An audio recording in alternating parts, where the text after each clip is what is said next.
Good morning, I'm Craig DeGrelli. It's Monday, January 27th, 2025, and these are your Unbiased Updates. New developments in the showdown between the Trump administration and Colombia over deported migrants. What led the South American country to be willing to accept them without limitation? And what happens to the tariffs that the president had threatened to impose? And much needed rain in Southern California, but now new concerns that all the moisture and charred land might lead to a muddy mess and landslides. What other environmental issues the infernos might cause as well. From the Straight Arrow News Studio, bringing the stories that matter to you from across the United States and around the world, these are today's Unbiased Updates. This morning, the Trump administration is claiming a quick and decisive win after Colombia agreed to allow the United States to transport repatriated migrants back to the country. Early Sunday morning, Colombia blocked 2 U.S. military planes carrying deportees from landing, with the country's president saying the U.S., quote, can't treat Colombian migrants like criminals, end quote. President Donald Trump responded to the move in a post on his Truth Social platform, saying he ordered emergency 25% tariffs on all imports from Colombia, which would be raised to 50% in a week. Also, a travel ban for Colombian citizens and a revocation of visas for Colombian officials in the United States. Within hours, Colombian President Gustavo Petro threatened a retaliatory tariff increase of 25% on the U.S. in a series of social media posts objecting to the use of military planes and the treatment of migrants. But by late last night, Press Secretary Caroline Leavitt released a statement saying Colombia's government had agreed to the, quote, unrestricted acceptance of migrants from Colombia without limitation or delay. Leavitt added tariffs and financial sanctions will be held in reserve but not signed. The visa sanctions against Colombian officials and stricter customs inspections of Colombian nationals and cargo ships ordered by Donald Trump earlier Sunday will remain in effect until the first plane load of Colombian deportees is successfully returned.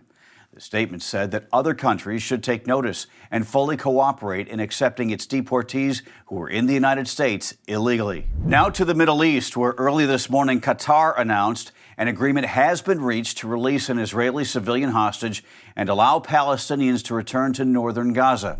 Israeli Prime Minister Benjamin Netanyahu's office said in a statement the hostage release will include civilian hostage Arbel Yehud and female soldier Agam Berger. It will happen on Thursday. As of this morning, Palestinians are being allowed to return to northern Gaza on foot. They were set to start returning Saturday, but Israel put that on hold because of Yehud, whom Israel said should have been released on Saturday. However, Israel did release 200 Palestinian prisoners as part of a second phase of an exchange in the ceasefire deal that saw Hamas release 4 female Israeli soldiers. Also this past weekend, President Trump weighed in by suggesting most of Gaza's population be resettled in other countries, such as Egypt and Jordan, at least temporarily, to, quote, just clean out the war-ravaged enclave. Egypt, Jordan, and the Palestinian Authority rejected that idea. Authorities investigating last month's deadly passenger jet crash at South Korea's Won Airport say they've found evidence a bird might have caused the plane to go down. A preliminary report released today says duck feathers and bloodstains were found in both engines of the jet that crashed into a concrete structure that houses a localizer, killing 179 of the 181 people on board. The localizer aids navigation of an aircraft making an approach to the runway. The report says the jet engines and the concrete structure will be examined further to determine the role each played in the deadliest plane crash on South Korean soil. Back here in the U.S., thousands of residents displaced by the deadly wildfires in Southern California could be allowed to return to their homes or what remains of them today, as the area sees its first significant rainfall in months.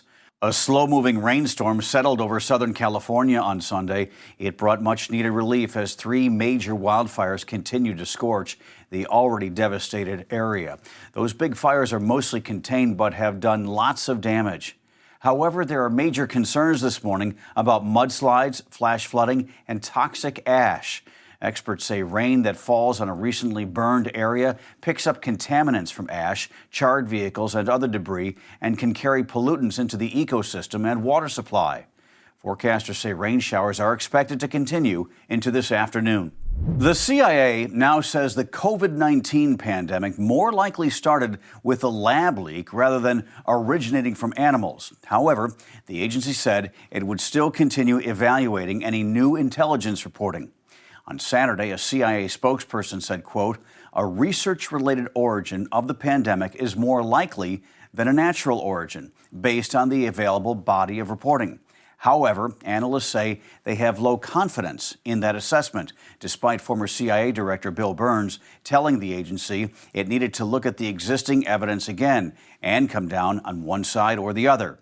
The decision to release that assessment marks one of the first made under the CIA's new Trump-appointed director, John Ratcliffe, who took over the agency on Thursday.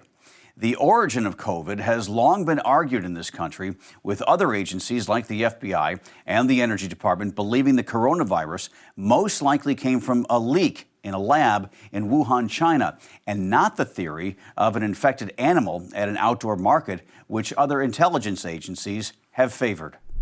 Finally this morning, Super Bowl 59 is now set. It will be a rematch from 2 years ago as the Kansas City Chiefs and the Philadelphia Eagles will play for the title. The Chiefs will be going for 3 in a row, something that has never been done in NFL history. The defending champs knocked off the Buffalo Bills 32-29 in a thriller at Arrowhead Stadium on Sunday night. Patrick Mahomes ran for 2 touchdowns, and the Chiefs held off Josh Allen and the Bills. The Bills led going into the fourth quarter, 22-21, but Mahomes was able to lead his team down the field twice, including a game-winning field goal by Harrison Butker with just over 3 minutes left. In the first game of the day, the Philadelphia Eagles put up 55 points, the most points ever in a conference championship game, and routed the upstart Washington Commanders 55-23. Eagles star running back Saquon Barkley ran for 3 touchdowns, including a 60-yarder on the very first play from scrimmage for the Eagles. Quarterback Jalen Hurts also had a stellar game. He, too, ran for 3 touchdowns. So it's the Chiefs and the Eagles for all the marbles in the Super Bowl in New Orleans on Sunday, February 9th. And I have to admit, that Chiefs-Bills game was a thriller. It kept this anchor up very, very late. A little bleary-eyed this morning. Those are your unbiased updates for this Monday. We'll see you back here tomorrow. For all of us here at Straight Arrow News, I'm Craig DeGrelli. Have a great day.